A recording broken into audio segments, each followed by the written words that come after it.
Hello, I'm doing a book review, and the book I want to review is The Stand by Stephen King. Now, The Stand is a post-apocalyptic science fiction fantasy horror novel which was first published in 1978. However, what was released in 78 was actually a highly truncated version of what King originally wrote. Like, he had to make a lot of cuts from the original manuscript, but in 1990, Stephen King released the complete and uncut edition. Now, I've read both versions of the novel. This is the complete and uncut edition from 1990, and right here is the original 1978 version, which I just got done reading.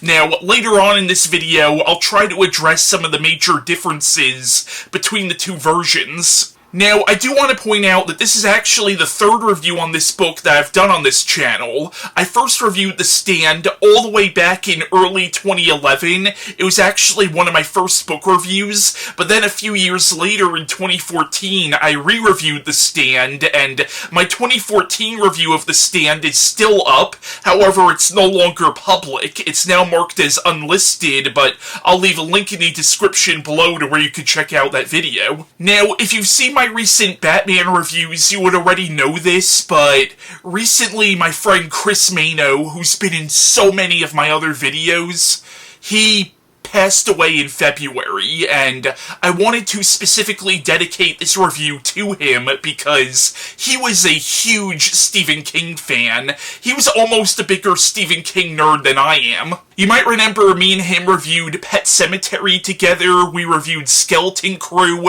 Hearts in Atlantis, me, him, and our friend Jeremy reviewed it at the end of 2019. Now, later on in this video, you will be hearing from some friends of mine who have also read this book, giving their thoughts on The Stand, but I wish to God Chris could have been one of them.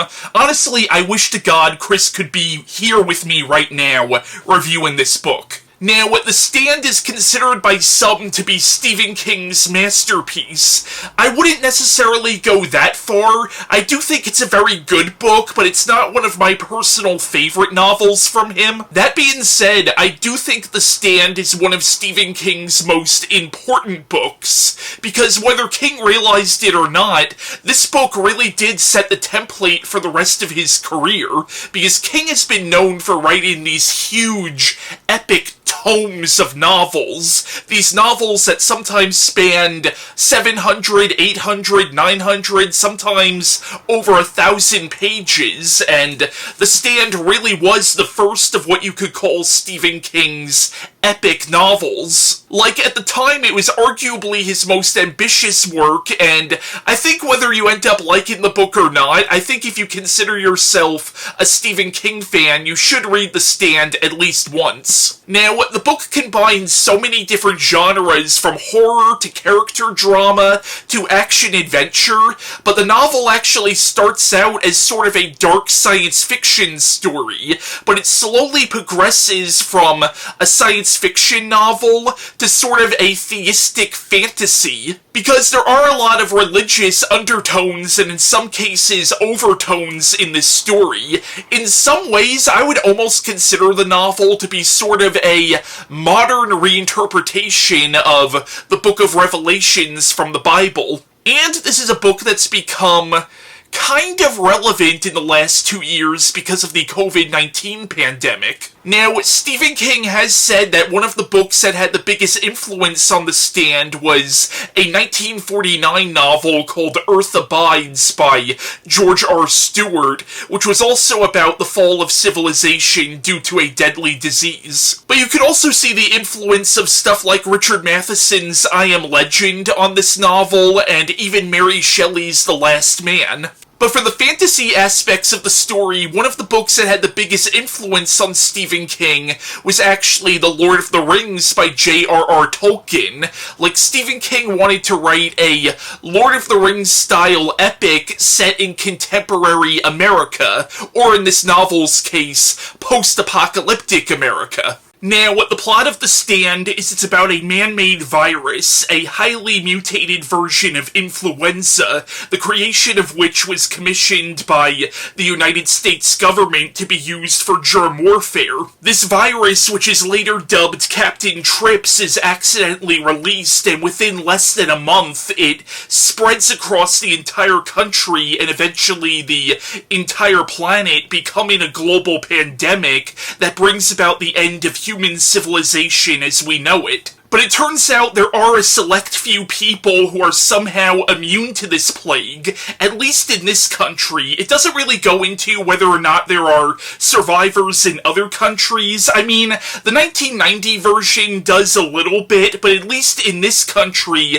there are a few thousand, possibly close to 1 million people still left. And soon the survivors start meeting each other, and they start forming into different groups, and eventually they learn that they've all been having the same dreams. They've been having dreams of this kindly old black woman named Mother Abagail, but they've also been having nightmares of this dark figure referred to as the Dark Man. And eventually one of these groups discovers that this woman from their dreams is in fact a real person named Abigail Fremantle, who lives in Nebraska, and she claims to be a messenger of God, and that God has given her the power to enter their dreams, and she believes that God wants her to gather up as many survivors as she can to prepare them for a battle between good and evil. But now the big worry on everyone's mind is, if Mother Abagail was real, does that mean the Dark Man is real as well?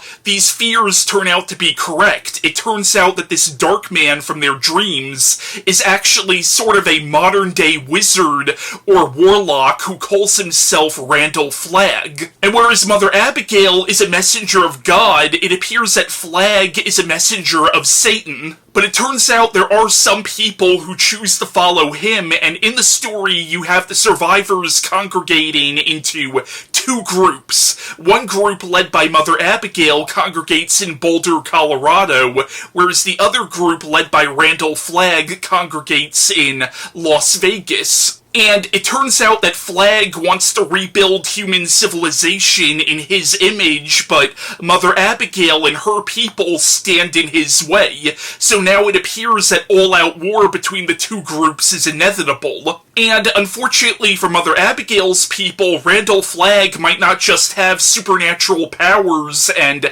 perhaps even Lucifer himself on his side. He also has access to military hangars with nuclear weapons. And like I said, The Stand is a great book, but again, it's not one of my personal favorite King novels, but I understand why people do love this book as much as they do, and even though I personally wouldn't consider it to be King's masterpiece, I understand why people do consider it to be his best work. And I think for the time, this was probably King's most ambitious work. And he has said that he had a lot of trouble writing this because of how long the story is and because of how many characters are involved in it. Because even the 78 version, which is the shorter of the two versions of the novel, is still a freaking doorstopper. And I will say that's probably my one criticism of The Stand is I do think the story is kind of overlong. Granted, I understand King wrote this to be this huge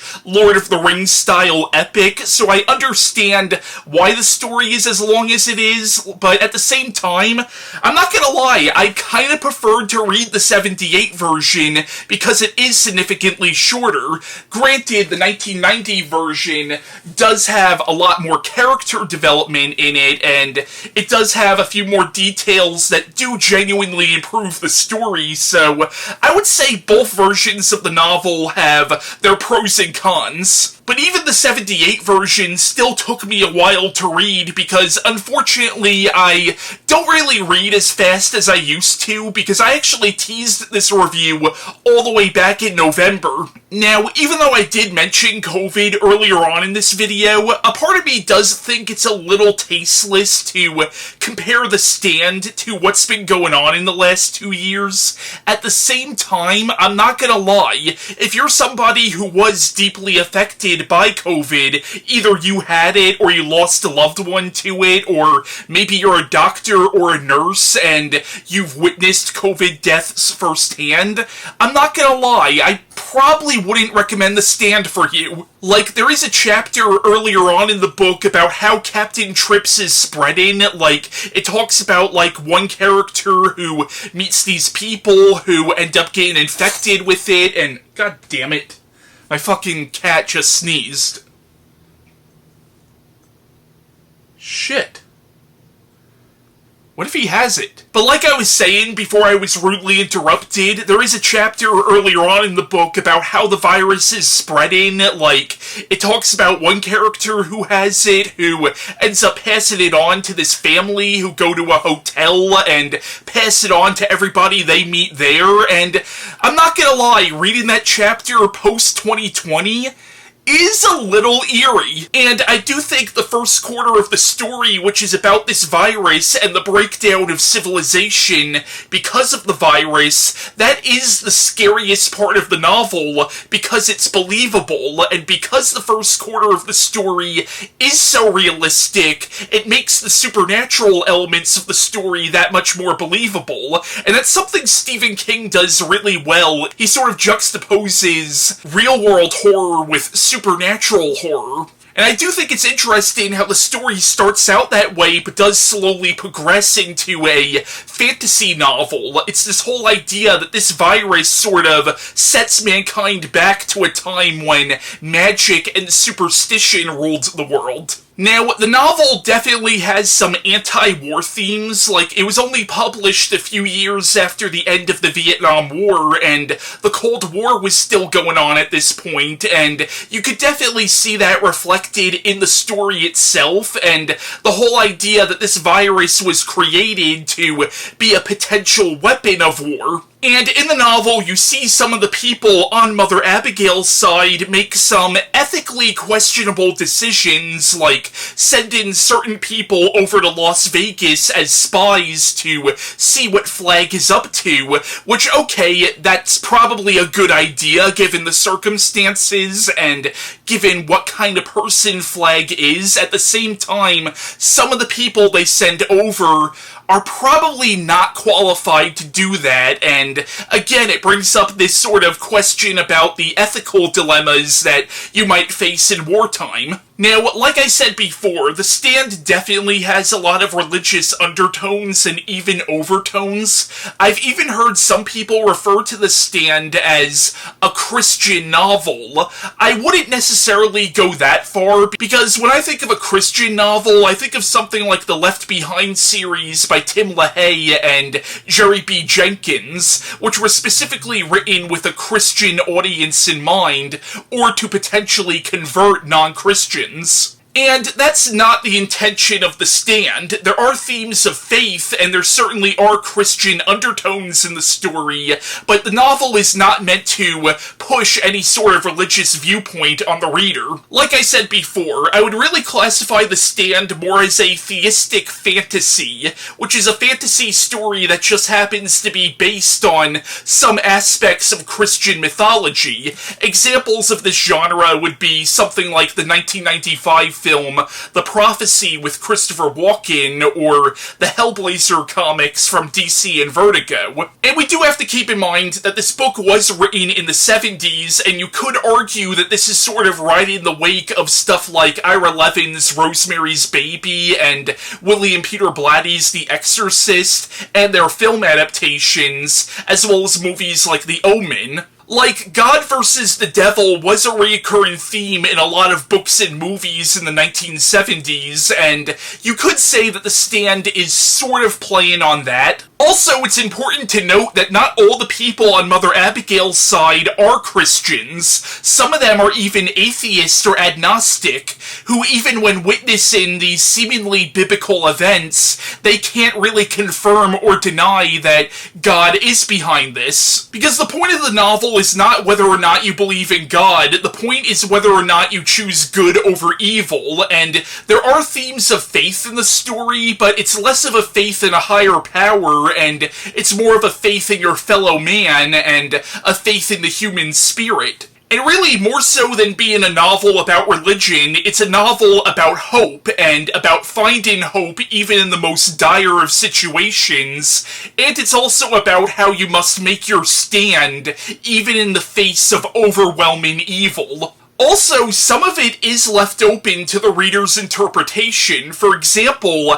how do we know the God that's speaking to Mother Abagail really is the Judeo-Christian God? Or is it something else that Abigail is simply interpreting as the Christian God because that's her belief system? Same thing with how do we know the force that is driving Randall Flag really is Satan, as in the fallen angel, or is it something else? Maybe even something beyond human comprehension? And I really don't think there's a right or wrong there. I think King specifically leaves it up to the reader's interpretation. You could even still call The Stand a Christian novel if you want. Now, I've always considered Stephen King to be a master at characterization, and it usually is the characters who make a Stephen King novel, sometimes even more so than the plot. And The Stand is no exception. There are so many main characters in this book that I'm not going to be able to touch on all of them, and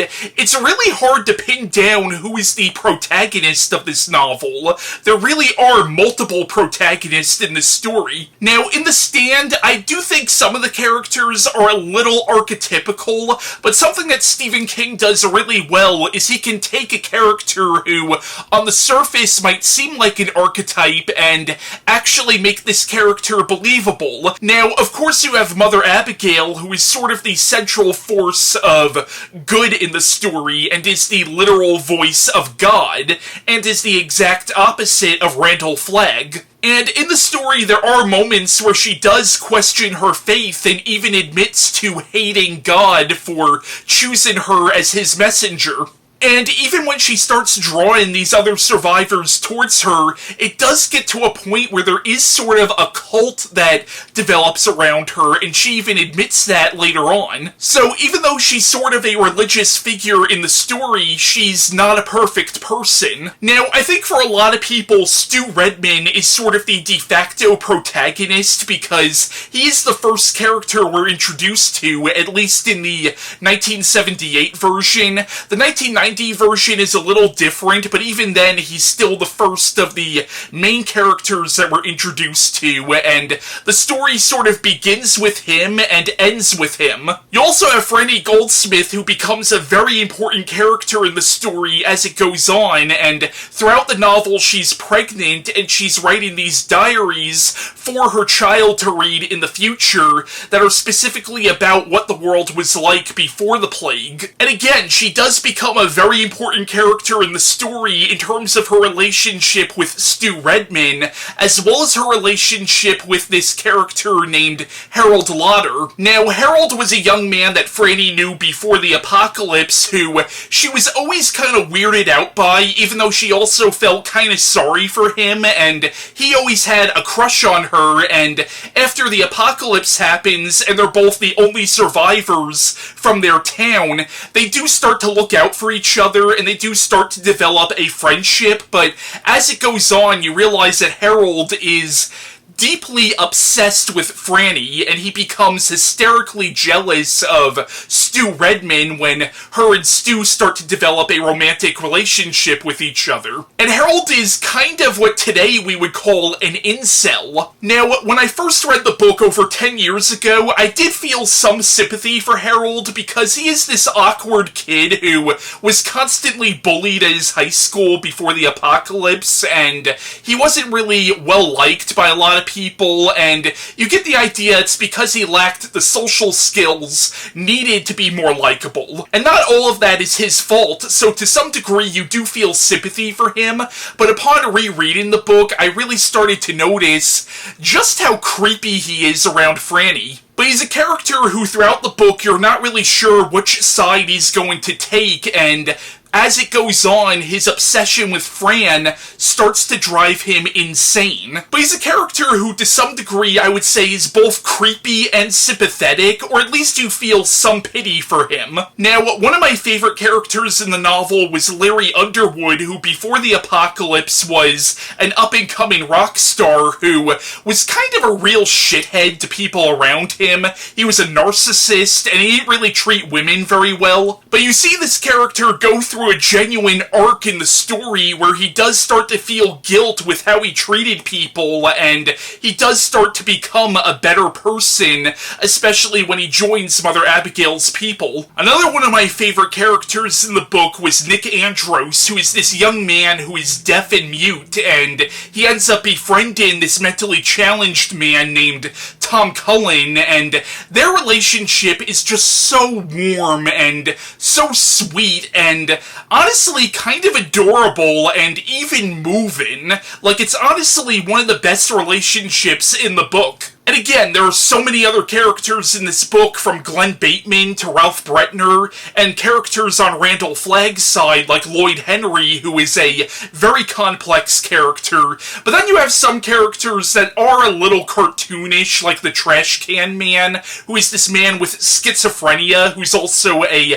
pyromaniac, and you do feel some sympathy for him, but again, he's a very over-the-top villain. But then again, you could assume that Flag is specifically choosing these people with extreme personalities. But one of the most compelling characters in this novel for me was actually the character of Nadine Cross, who, to some degree, kind of becomes the novel's secondary antagonist. Now, Nadine is this young woman that Larry meets on his quest to Mother Abagail, and you find out that she's secretly in cahoots with Flag, but it turns out that Flag has been visiting her in her dreams even before the apocalypse, actually ever since she was a teenager, and to some degree you realize that Flag has basically been grooming her to be his bride. But again, she's a very complex character who, even though she does become a villain in the story, you do feel some sympathy for her because you realize that Flag has been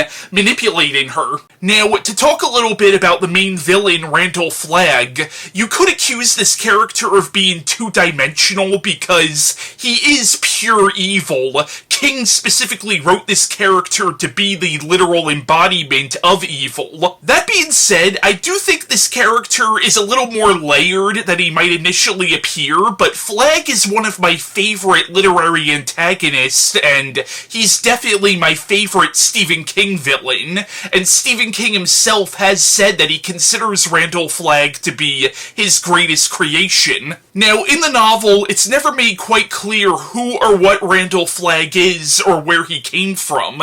You get the idea that he doesn't even know himself. Now, Stephen King would use this character again in some of his later books, most notably the Dark Tower series, where he would reveal a little bit more about Flagg's backstory, but even then, there's still a lot about his origin that's left ambiguous. Now, while Flag is not the devil himself, he is implied to be the devil's right-hand man, but specifically in the story, if you interpret the Stand as sort of a modern interpretation of the Book of Revelation, Flag is supposed to represent the Antichrist, sort of that false prophet that a lot of Christians believe will come to deceive mankind during the end times. Now, my interpretation of Flagg's backstory, some of this is information that's revealed about him in the Dark Tower, some of this is based on my observations of him in the Stand, and some of these are just my personal fan theories. But to me it appears that Flag might have been human once, but he started practicing black magic, eventually becoming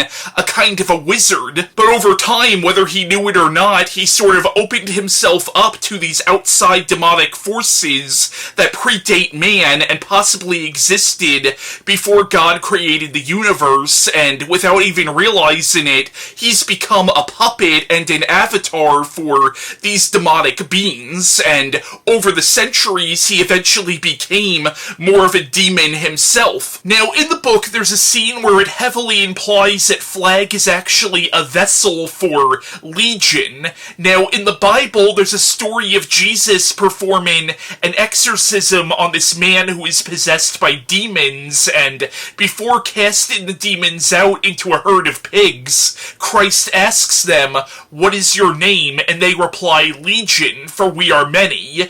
And in this book, it's heavily implied that Flagg might be possessed by those same demons. But there's also a Lovecraftian aspect of Randall Flagg, because in the book it also implies that Flagg might be an avatar for the elder god Nyarlathotep, who is a character from H.P. Lovecraft's stories. Now, Stephen King borrows a lot from Lovecraft in his stories. You could tell that Lovecraft was one of his biggest influences. And here you see Stephen King combining aspects of Christianity with aspects of H.P. Lovecraft's Cthulhu mythos, which is interesting because Lovecraft in real life was an atheist, so Christianity did not really figure into the mythos of his stories, but in this story you sort of see a combination of the two mythologies. But again, that all depends on how you want to interpret the overarching mythology of this story.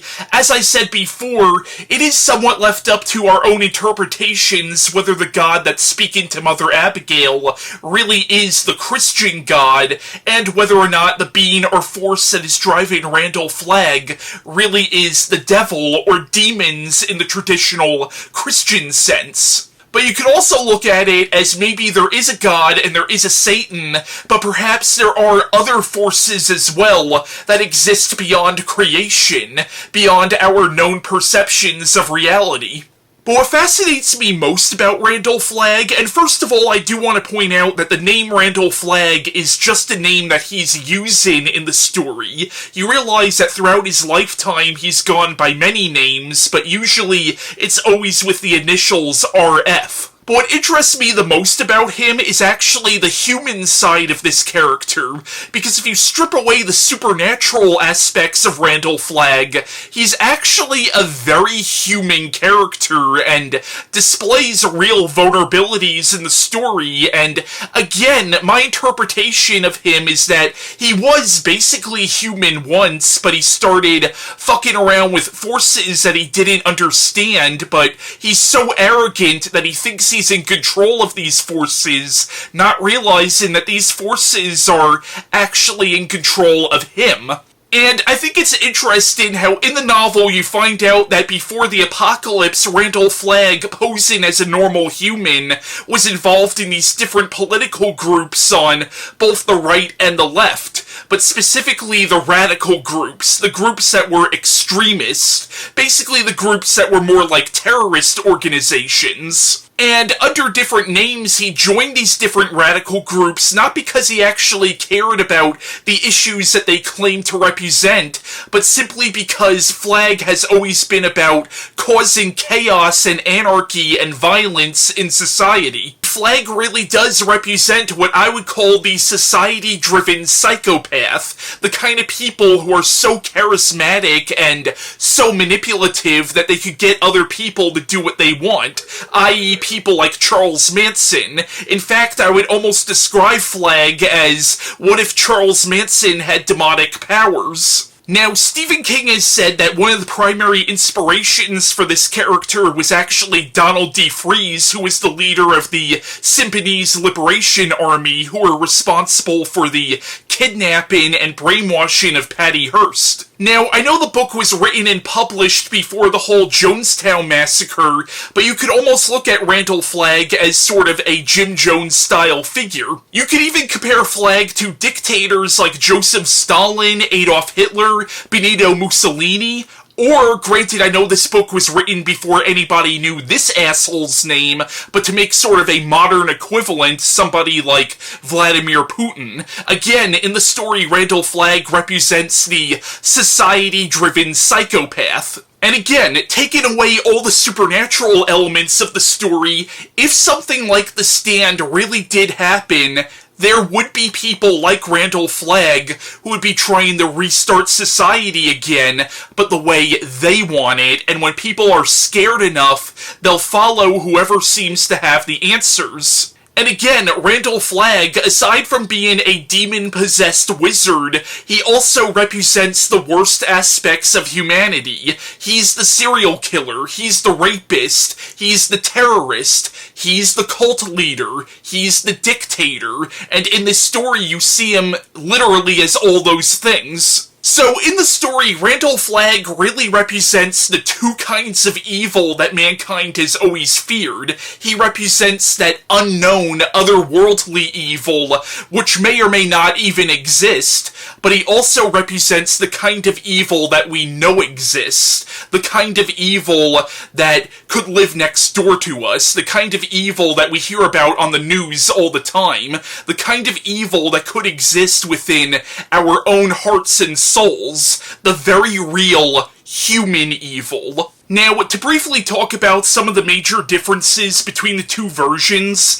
the 1990 version is mainly more detailed because it's a lot longer, so there are a lot of subplots that were initially excised from the book, put back in, and there's a lot more details about the breakdown of society after Captain Trips breaks out, and the lengths that the government is willing to go to in containing this disease. There's also a lot more details about the characters. For example, the diaries that Freddie Goldsmith keeps, you get a lot more diary entries in this version, as well as a lot more diary entries that Harold Lauder makes. There's an entire subplot about a character who calls himself the Kid that was completely excised from the original version, but is put back into this version. This version of the novel also includes a new prologue and a new epilogue. Like, I'm pretty sure this is the version that Stephen King would prefer you to read. Like, more or less, this is how Stephen King originally intended the story, but it's clear that King also rewrote a lot of stuff because he does update the time setting to the year 1990, which is the year it was republished, to make it contemporary, and he does update a lot of the pop culture references. For example, in the 1990 version, there's a scene where Larry Underwood, before the apocalypse happens, sees one of the Nightmare on Elm Street movies at this theater in Times Square, and considering the first Nightmare on Elm Street film came out in 1984, that was obviously not in the original version. There's also a reference to a fictional Rambo sequel, and considering that the first Rambo movie came out in 1982, again, that was obviously not in the 78 version. There's also a reference to Teenage Mutant Ninja Turtles and the movie Oliver and Company, which didn't come out till the late 80s, so again, there's a lot of pop culture references in this version which were clearly not in the original version. The 1990 version also includes some illustrations from Bernie Wrightson, who is primarily known as a comic book artist. He was the co-creator of Swamp Thing, but Bernie Wrightson actually worked with Stephen King a lot. He did the illustrations for Cycle of the Werewolf, he did the illustrated version of Wolves of the Kala, he also did the illustrations for the graphic novel adaptation of Creepshow. But I think regardless of which version of the novel you read, The Stand is a great book. Again, I don't think it's a perfect novel by any means, but I understand why people do consider this to be one of Stephen King's best novels, and there's also a reason this is considered to be one of the great post-apocalyptic stories. Now I want to talk about the connections between The Stand and some of Stephen King's other stories. The big one that this connects to, as I mentioned before, is Stephen King's sci-fi fantasy series, The Dark Tower. Now, the Dark Tower series primarily deals with the concept of a multiverse, the idea that there are all these parallel universes and alternate timelines and other dimensions, and each universe has its own version of planet Earth. But the series is primarily set in an alternate universe known as Midworld, and throughout the series, the characters are on a quest for a magical dark tower that holds the multiverse together, but the tower is also implied to be the physical manifestation of God, as well as a manifestation and a representation of existence itself, and parallel Earths and alternate timelines are referred to in the series as other levels of the tower. Now, the connection between The Stand and the Dark Tower series was officially explained in the fourth Dark Tower novel, Wizard and Glass, where it was revealed that the events of The Stand were actually taking place on a parallel Earth. In that book, the characters entered an alternate universe where most of the Earth's population had been wiped out by a virus called Captain Trips, and obviously constant readers would realize that they had entered the same universe or level of the tower that The Stand took place on, or at least a universe where similar events have happened, and Mother Abagail is even mentioned by name in that book. And of course, as I alluded to before, Randall Flag is actually the secondary antagonist of the Dark Tower series. Now, in the Dark Tower, it's revealed that Flag is actually an evil sorcerer known as Walter O'Dim, or the Man in Black. Now, it appears that Midworld, which is the primary setting of the Dark Tower series, is the universe that he originated from. However, it's also likely that a different version of Walter exists in every universe or level of the tower. Now, in the series, it's revealed that Walter, or Flag, serves an interdimensional demon called the Crimson King, who is implied to be Satan himself, or at least an incarnation of the devil. Now, whether he is or not is somewhat left up to the reader's interpretation. Now, outside of The Stand and the Dark Tower series, Flag technically made his first appearance in a poem that Stephen King wrote in the 60s called The Dark Man. Flag would also go on to be the main villain of Stephen King's fantasy novel, The Eyes of the Dragon. In 2017, there was a book called Gwendy's Button Box, which Stephen King co-wrote with Richard Chizmar, and in that book there's a character named Richard Ferris who is heavily implied to be an incarnation of Randall Flagg. There were also two sequels to that book, Gwendy's Magic Feather, which was just written by Richard Chizmar, and Gwendy's Final Task, which was once again written by both King and Chizmar, and I'm pretty sure Ferris or Flag appears in the two sequels as well. Now, to swing this back to the Dark Tower series for a second,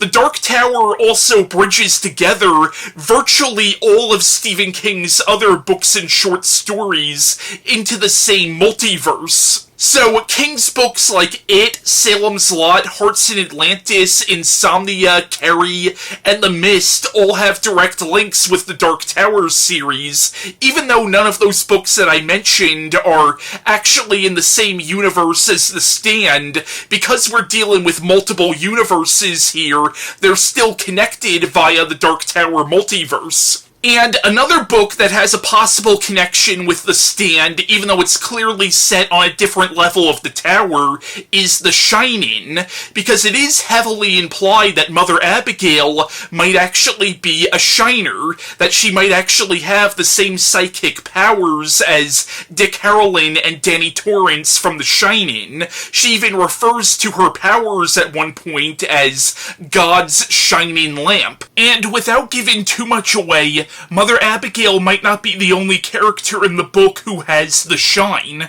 Stephen King also wrote a short story called Night Surf, which was actually written before The Stand, but it was later published in Night Shift, and Night Surf, in a way, you could almost call a spiritual sequel to The Stand, or technically vice versa, because it was written beforehand. But Night Surf is about a group of teenagers who are trying to survive on this beach while humanity is slowly being wiped out by a virus called Captain Trips. And you could say that Night Surf is set in the same universe as The Stand, just dealing with a different group of characters and maybe happening at the same time. However, there are some contradictions in terms of where the virus originated. But again, if you want to tie it in with the Dark Tower series, you could say that Night Surf is taking place in an alternate timeline where similar events are happening. Now, there have been several adaptations of The Stand, including a 1994 miniseries, a Marvel Comics series, and a 2020 miniseries. Now, before I talk about the adaptations, as well as the influence that The Stand might have had on other post-apocalyptic stories, I want to cut to some friends of mine giving their thoughts on this classic Stephen King novel. Hello, my friend Christian has asked me to do a short review of a very long book, Stephen King's The Stand. That's a whopper, over 1,000 pages. This is actually the version I first read back when I was a teenager, the complete and uncut edition. I have gone back and read the first edition that was published that had been cut down a lot. I actually like them both. I think they both work. But when I think of the book, I definitely think of the uncut version. And, you know, the best compliment I can give this book and the best recommendation is that it is over 1,000 pages and I never got bored. I never had my attention wander or stray. I was riveted the whole time. I think most everyone knows it is a post-apocalyptic story. A deadly virus gets released, kills off a huge part of the population. There are a select number of people who happen to be immune to this, and they go, they start having these dreams that start bringing them together into two groups. There's the good group in Colorado, and then the villainous group in Las Vegas. And the villainous group is led by a charismatic, supernatural man named Randall Flag. And the good group is sort of focused around an elderly black woman named Mother Abagail. And it seems these two groups are just on a collision course for a confrontation. And it is a riveting story. And the thing that I think makes it so compelling and makes it so engrossing that it keeps you interested for so long is because Stephen King creates such wonderful, real characters. I mean, Stu and Franny and Nick and Randall Flagg and all these characters, they feel very real. They feel very authentic. They feel like people you could know. Tom Cullen is one of my favorite characters. If you've read the book or even seen the miniseries, I think Tom Cullen is definitely a highlight. He's a fun character to read about, and one that turns out to be unexpectedly heroic. But that I do think is the book's secret. He creates these wonderful characters, puts them in this very compelling scenario, and lets it play out. And again, the best recommendation I have is that this is never going to bore you. And even when you get to the end, after all that time, you're going to wish that the story had kept going. Stephen King's The Stand, the epic post-apocalyptic story that almost came true in real life. It's crazy. I don't want to get into real life too much, but just, whoa. The coincidence of the show coming out the same year. I don't know, man. God has a sense of humor. And it really shows, I believe, all the time. I believe that he just likes to mess with us for, his own reasons. But anyway, The Stand by Stephen King. Stephen King is an icon. He is a legend. Everybody loves Stephen King for the most part. I love Stephen King. I have my issues with Stephen King, but not with this book. The Stand is a masterpiece. it is up there with it. It's up there with 11/22/63. It's up there with On Writing. It's on there with Rita Hayworth and Shawshank Redemption. It's one of the best stories ever. I consider it as good as Catcher in the Rye. You know what I mean? In fact, I would rather read The Stand than Catcher in the Rye. I'd rather read The Stand than The Great Gatsby. It's up there with all that, you know. It's Shakespeare. You know, it's just a beautiful, beautiful story. It's very long, so I would, you know, if you're not ready for that, if you don't like long stories, I would just, you know, be cautious about that. But trust me, if you can get through it, you will enjoy it. The writing is top notch. It's Stephen King. His prose style is great. Characters are fantastic. Now, here's the thing about some of the characters. Even the fantastic characters, okay? The villains.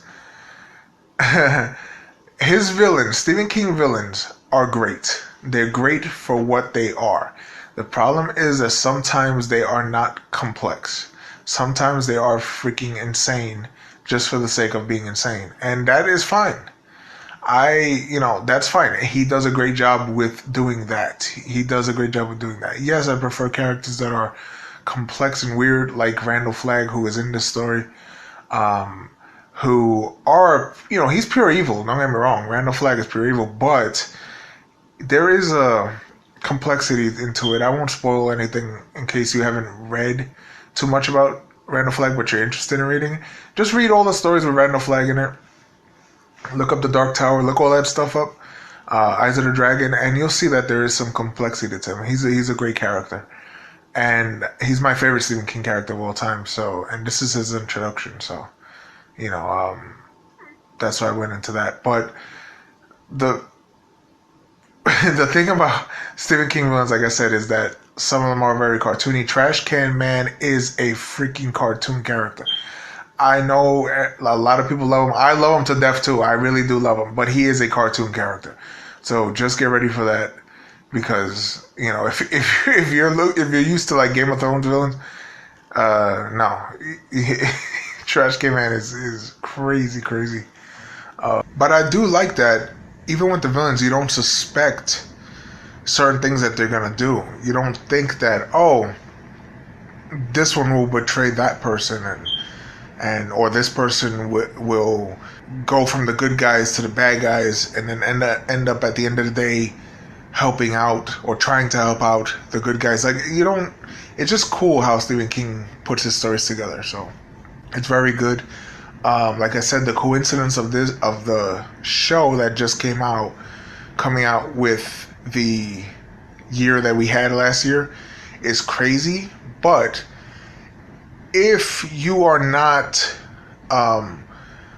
so put off by the fact that it's a story about a virus killing people because of, you know, all the stuff going on right now, I would highly recommend to read this book, because it is great. It is one of the best at doing what it does. It's a post-apocalyptic story. It feels like it. It is just great. The beautiful thing is there's no zombies in it. I love zombies. It's just that I know that, you know, sometimes you could get really sick of zombies after a while. So this doesn't have that. It doesn't have aliens and all this crazy stuff. It just has people versus people. And of course, Randall Flag is in it and he does his thing. But I like that about this story. That's the beautiful thing about this story, that it is people versus people, good versus evil. And it does a great job. So yeah, Stephen King is definitely an author you should check out, and this is one of the books that you should check out. In fact, I would say you should check out the extended edition of this book, because there is an original edition which is a lot shorter, and that one's good, but I actually prefer the extended edition because you get the full story that Stephen King intended to tell. So that will be just way better to read. I know it's a lot longer, so that might be off-putting for some people who don't like really long stories, but trust me, if you could get through it, you're going to really, really enjoy it. And yeah, thank you so much. Bye-bye. Hello everybody, welcome to the Boulder Free Zone. As you can see, we have limited capacity right now. We have 3 of the 4 lights working, so we're a work in progress. And for the splint finger, I was playing basketball with Tom Collins and, got into a little accident. MOON, that spells bent finger. I'm here today to talk about Stephen King's The Stand. So I have read the original, not the uncut version of the novel twice, along with the Marvel comic omnibus. So I have not read the original version, which came out in 1978. I would say that's how King first intended it to be, but that's not actually true because he wanted it to be longer and he had to cut several hundred pages. So originally the publishers didn't think people wanted to read such a lengthy book. And now with all you constant readers out there, I can say that's pretty laughable. There are some different time periods going on with this uncut version and the 1978 versions. Also, with all the characters going on, you get a little more from each character in this novel, in this new edition of the novel. An example of this is with Franny's mother. Franny and her mother are talking in the parlor. They have like this huge fight. And you don't get so much of that in the 1978 version. And this new version also brings on a new character, which is not in the 78 version, called The Kid. And basically he travels around with the trash can man. Is that Happy Crappy, for those of you who get that reference? I wanted to compare this a little bit to what's going on now with the coronavirus. It's kind of opposite of what's going on, because the coronavirus kills, like, 0.1 some, I know I'm not right on that estimation, but around there, with the amount of people. King did have some parts in there which are pretty similar to what's going on right now, and I'd like to talk about some of that. So, Stuart Redmond actually meets up with this philosopher-type person, Glenn Bateman. And he talks about like stuff with society and then talk about flu. So with the original flu, Glenn Bateman was saying that the flu pretty much came out like 100 years ago. And people were acting how they were, pretty much how they're acting right now with the coronavirus. They were scared, they didn't know how to handle it. And with all that going on, like people were dying from it, they didn't have any vaccines at the time. So, and then people started getting vaccinated. And with the flu, I mean, yeah, it's still kind of a big deal, but people are more equipped to handle it in today's situation. They're able to get it's always mutating, such as the coronavirus is now mutating, but people get vaccinated every year and they feel a little bit safer. So I feel like we're starting to head in that direction with the coronavirus now. Another thing I want to get into with Glenn Bateman, like he talks about society and pretty much what starts a society. So, like so many people are dying off, there's not really any society right now. But he's saying once things start to form, let's say 1 person, you have a saint. 2 people, they fall in love. 3 people, that's when you form a society. 4 people, it's like when you start to like build the pyramids and whatever else. 5 people is when there is an outcast. 6 people, there's prejudice to come out of that again. And 7 is when warfare comes to be. So pretty much if you think of novels like Lord of the Flies, you have all these kids who don't know how to fend for themselves and just abandoned kids. There's a lot more than 7 of them, and warfare just strikes. He says that man may have been made in God's image, but society was made in his opposite number. And they're always trying to get back to that point. And that's really what The Stand is all about, trying to get back to what we used to be. I feel we have like 2 large societies here. We have the good society led by the godly version of this 108-year-old called Mother Abagail, or Abigail Fremantle. And then we have the bad society led by this devilish fellow who goes by many names, but one of them known as Randall Flag. It all comes down to the good versus evil. I believe this book to be kind of Stephen King's version of the Bible. So many of the people that we come across have dreams of Mother Abagail and Randall Flag. And for those who's the good-natured people, I would say, like see Mother Abagail as like this really good presence and want to follow her. And the people who, I would say, lost their way or not all there, they see like Flag seems more tantalizing. I want to go with him. Yeah, that is my review of The Stand pretty much. I thought it's probably one of my top 5 novels of Stephen King history that I've read so far. So yeah, if you haven't read it, definitely give it a read. Hello, I'm Brittany, and I want to thank Christian for letting me on his channel and in this video to review Stephen King's The Stand. So I read this book pre-pandemic, and by the time that I finished it, the pandemic was basically in full swing. So that was kind of an interesting thing to be a part of. The similarities are there, although I know Stephen King said that The Stand is not something to be compared to the coronavirus pandemic, but it was hard not to find some similarities there. All in all, I did really like the book. I think I had heard from so many people that this was like the Stephen King book, or like one of the Stephen King books. So I think my expectations were very high. And it was a great book, but I think that I didn't love it as much as I thought that I was going to, or as much as a lot of people do. And I think there's a reason for that. I think that reading it now, we're coming from a world that has been oversaturated with dystopian societies and The Walking Dead and stuff like that. I think that had I read this book before maybe 2011, when all that stuff really started picking up, that I maybe would have been a lot more impressed by it, like standing out the way that it did probably before all that stuff came about. But anyway, I still really thought that it was a great read, and I really enjoyed it. And yeah, I loved all the characters in the book. I think my favorite has to be Nick and probably Tom.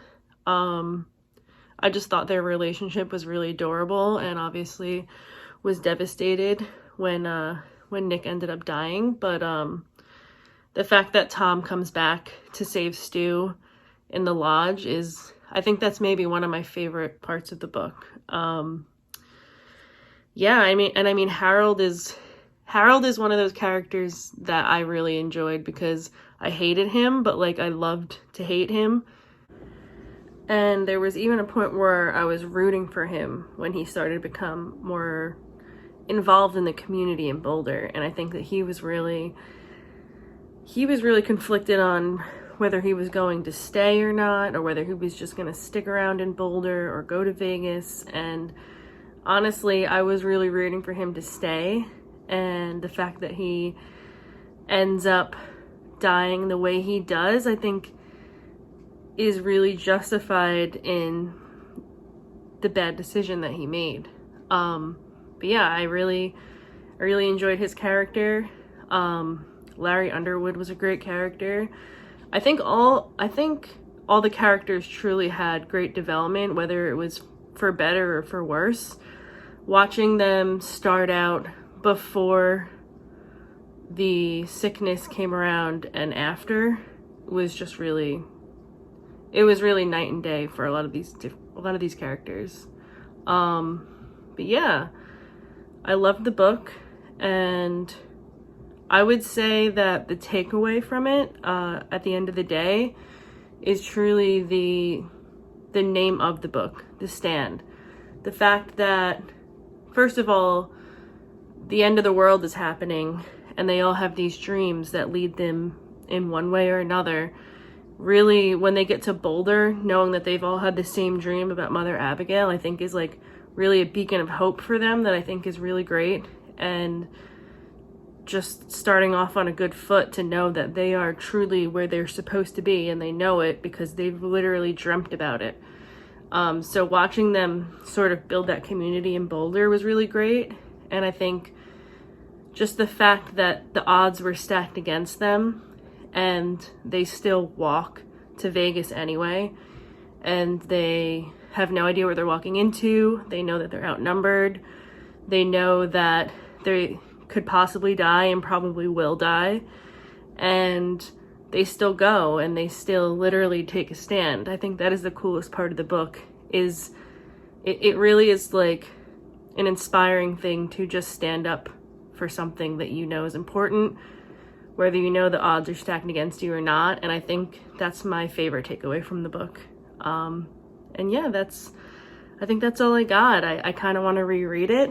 It's been a while, and I think when I read it, it took a lot of time, and I didn't read it really, not all in one sitting, because that'd be impossible, but I didn't read it very quickly. It was kind of spaced out, so I think I'd like to do a reread in a shorter amount of time. And yeah, that's all I've got to say for now. thanks for having me in the Stand review episode. Thank you.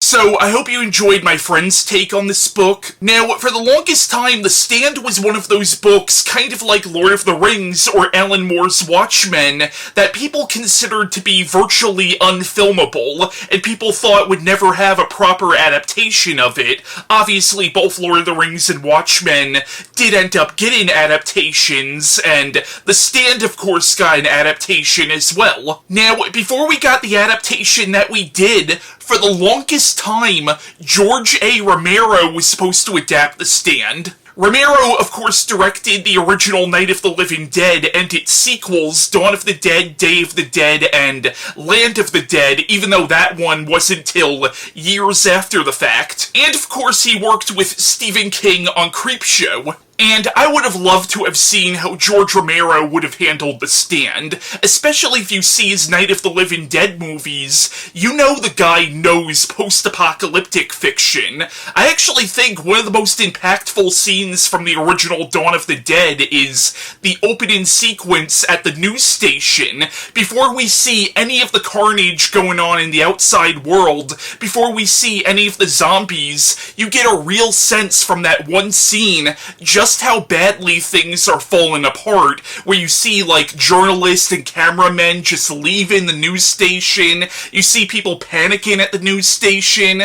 Like, again, that scene gives you such a sense of the end of the world, and I think Romero could have handled The Stand really well. But unfortunately, that didn't happen. I know Romero at one point was also going to adapt It, but that job ended up going to Tommy Lee Wallace. But in 1994, The Stand was adapted into a 4-part miniseries directed by Mick Garris, who prior to that directed films like Critters 2 and Psycho 4, and of course he worked with Stephen King on Sleepwalkers. And he would go on to do several other Stephen King adaptations. He did the remake of The Shining, he did Bag of Bones, he did Desperation. Now, Mick Garris is a very hit-or-miss director for me. I've liked some of his movies, and I've hated some of his movies. The Stand is actually my favorite of his movies. At the same time, it's also one of his most flawed films. Now, there are parts of the 1994 miniseries I thought were excellent and extremely well done and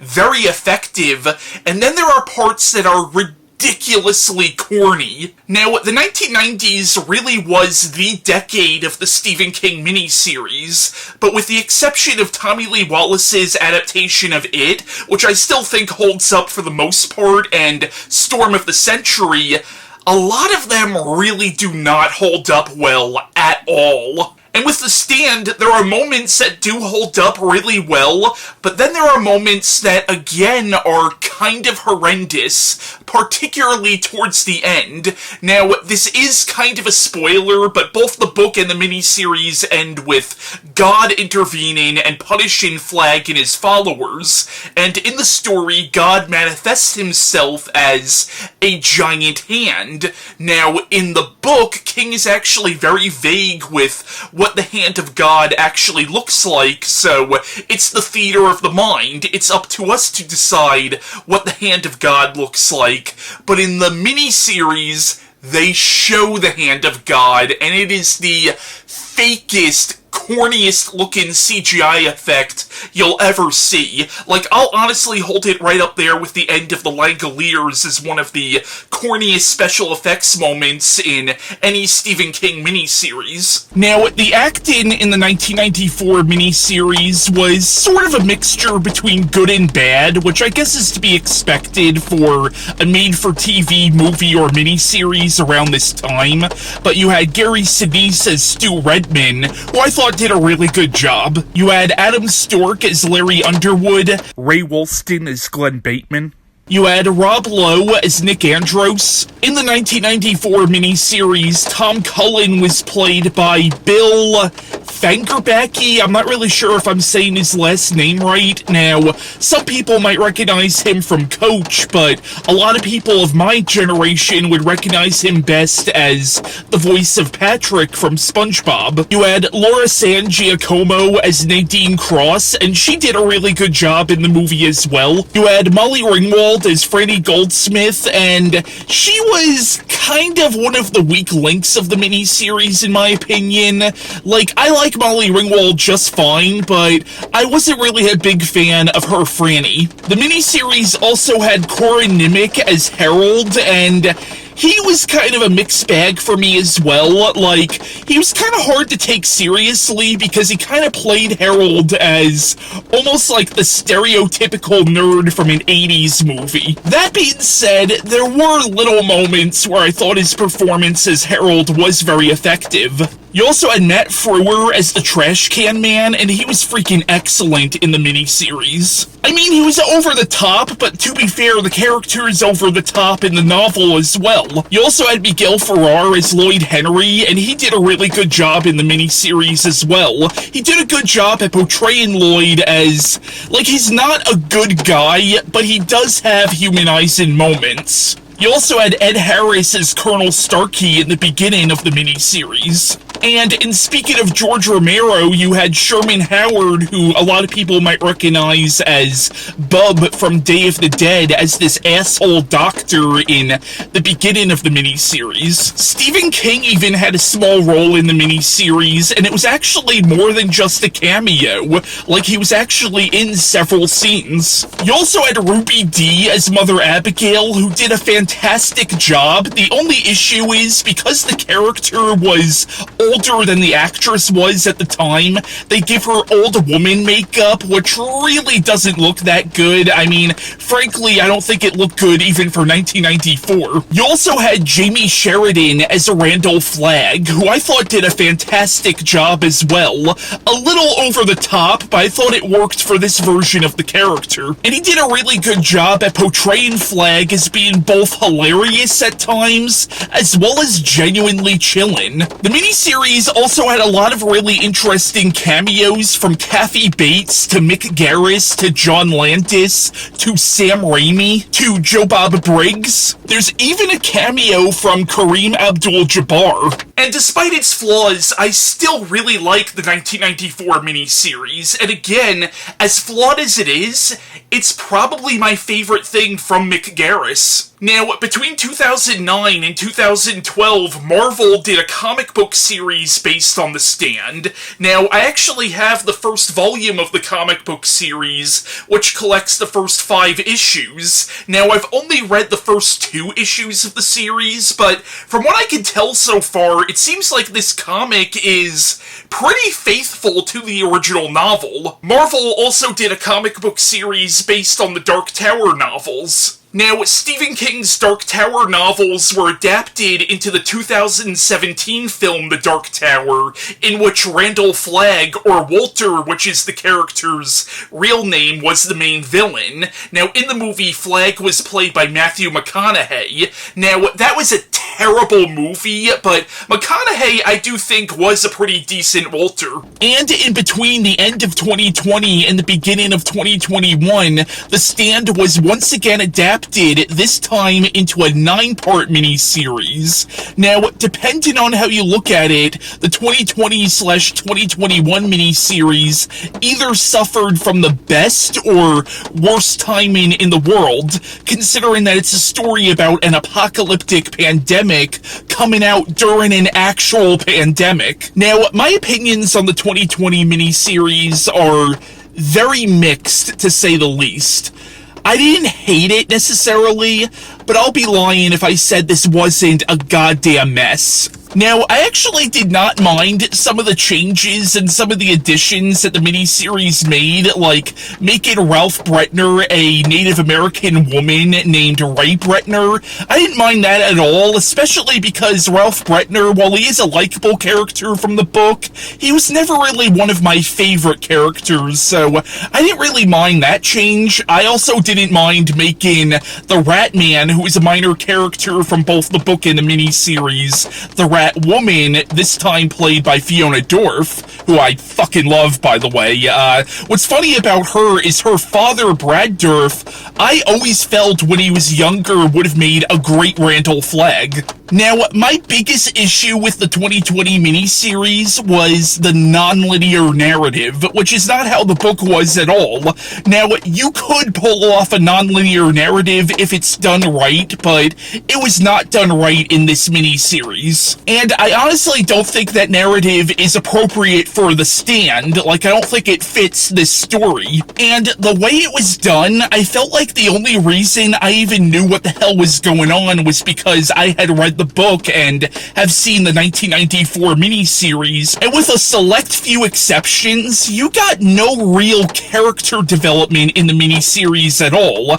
Now, I like Whoopi Goldberg as an actress, and I thought she was a great choice for Mother Abagail, but I didn't really feel connected to this Mother Abagail. Like, I didn't feel like I knew this version of Mother Abagail, whereas Ruby Dee's Mother Abigail I really felt connected to. I really felt like I knew this character. Same thing with Ezra Miller's Trash Can Man. He is so painfully over the top, and to be fair, the character is over the top in the novel, and Matt Frewer was over the top in the 1994 miniseries, but at least in the 1994 miniseries, we still got to know Matt Frewer's version of this character, where I didn't know shit about Ezra Miller's Trash Can Man. He was just the stereotypical crazy man. That being said, I actually did really like James Marsden as Stu Redman. I thought Odessa Young was excellent as Franny Goldsmith. Actually, Franny was one of the few characters that